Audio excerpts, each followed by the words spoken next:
Welcome back mga ka-TV. Ang video na tatalakayin natin ngayon ay ang chapter 46 ng Failure Frame, Became the Strongest and Annihilated Everything with Low-Level Spells. At kung bago ka lang sa channel ko ay huwag mahiyang mag-like, subscribe o follow at i-click ang notification bell para ma-notify ka sa susunod na video. Paalala, ang video na tatalakayin natin ngayon ay maaaring mag-iba mula sa ilalabas na anime.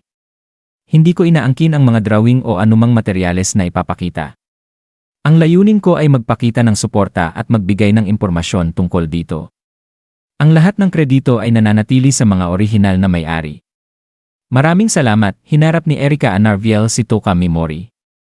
At binanggit ang kanyang mga kamangha-manghang nagawa, kabilang ang pagtalo sa Soul Eater sa abandonadong ruins, paglipol sa Black Dragon Knights, at sa pinakamalalakas na mandirigma ng sangkatauhan na si Sivit Gartland, at pagwasak sa grupo ng mangkukulam na Shinto.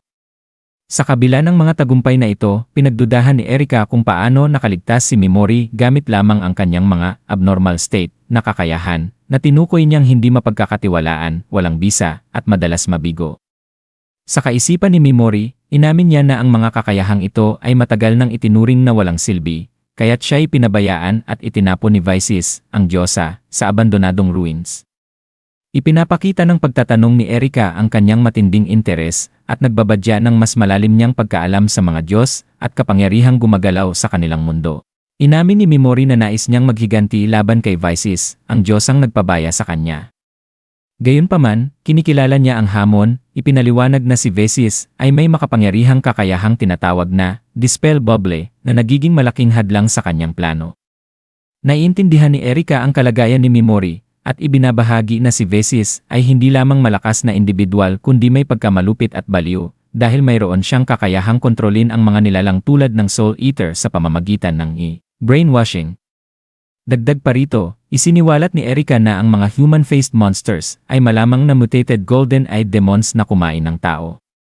Gulat at galit si Mimori sa posibilidad na si Visis ay nag-brainwash ng mga tao at pinakain sa mga halimaw na ito, na nagpapaliwanag kung paano niya nakontrol ang Soul Eater. Ang pag-uusap na ito ay nagpapakita ng kalaliman ng katiwalian at manipulasyon ng diyosa, na lalong nagpapalakas ng determinasyon ni Mimori. Habang nagpapatuloy ang usapan nina Mimori at Erika, ipinahayag ni Erika na nagugustuhan niya si Mimori, ngunit malinaw niyang sinabi na aabutin pa ng panahon upang ganap niyang pagkatiwalaan ito.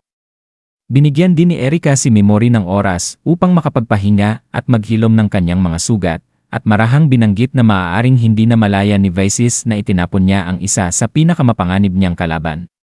Pagkatapos nito, nagkaroon ng pribadong pag-uusap sina Mimori at Seras, kung saan sinabi ni Seras na siya ay natutuwa na ang Witch of Tabos, si Erika, ay mabait at mapagbigay sa kabila ng kanyang nakakatakot na reputasyon.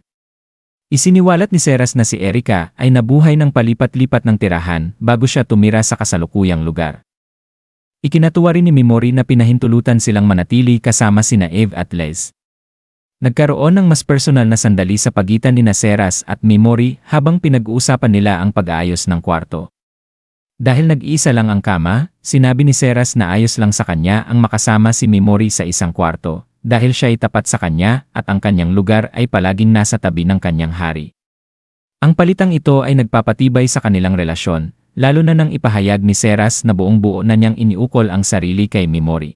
Pagdating ng gabi, habang magkatabi sila sa kama, inamin ni Seras na ito ang unang pagkakataon na natulog siya katabi ng sinuman maliban sa kanyang ama. Si Mimori, bagaman kalmado, ay nag-isip kung bakit ganoon siya kapanatag sa ganitong sitwasyon, at ipinahiwatig na may mas malalim na dahilan sa likod ng kanyang katahimikan. Tinanggap ni Seras ang kanyang paliwanag, ipinangako na maghihintay hanggang handa na si Mimori na sabihin ang kabuuang kwento. Sa kanilang patuloy na pag-uusap, pinuri ni Mimori si Seras, tinawag siyang maganda at kaakit-akit, na ikinagulat ni Seras. Nang ipahayag ni Mimori na ang babaeng pinakagusto niya ay agad naputol dahil sa labis na naantig si Seras at nakiusap kay Mimori na gamitin ang kanyang sleep skill upang tulungan siyang makontrol ang kanyang emosyon. Sumunod si Mimori at pinalutang si Seras sa tulog, habang tahimik niyang pinagmasdan ang kanyang natutulog na mukha, nag-iisip kung gaano kakaiba si Seras. Samantala, sa ibang eksena, ipinapakita ang paghahanda ng Southern Counter-Invasion Force para sa labanan.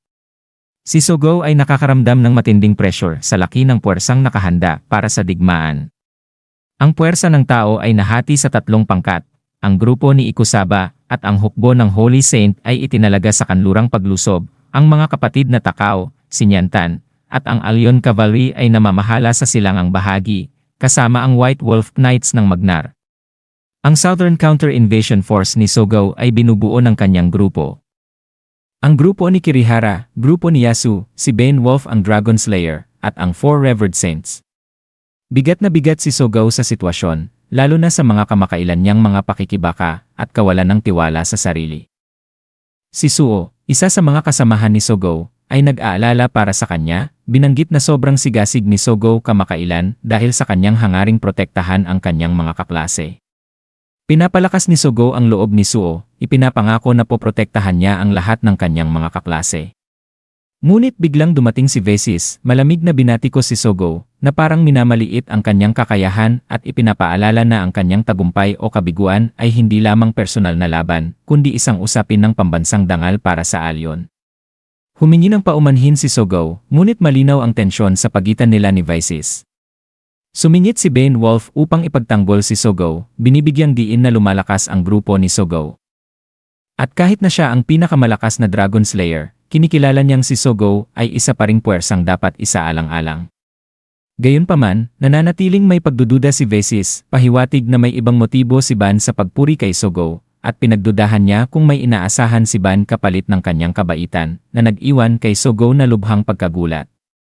Ngunit kalmado si Ban, hinamon si Vesis at napansin ang iritasyon nito mula nang lumitaw ang Great Demon Emperor.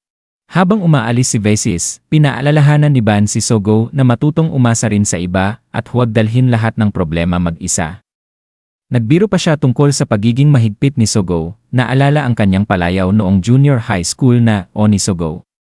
Si Suo, sa kanyang bahagi, ay nagtanong kung totoo bang iritado si Vesis dahil sa muling paglitaw ng Great Demon Emperor. Ipinaliwanag ni Ban na marahil ang pagkatalo ni Sivit Gartland, isang makapangyarihang mandirigma na kinikilala ni Vesis bilang si pinakamalakas ng sangkatauhan, ang dahilan ng pagkadismaya ng Diyosa.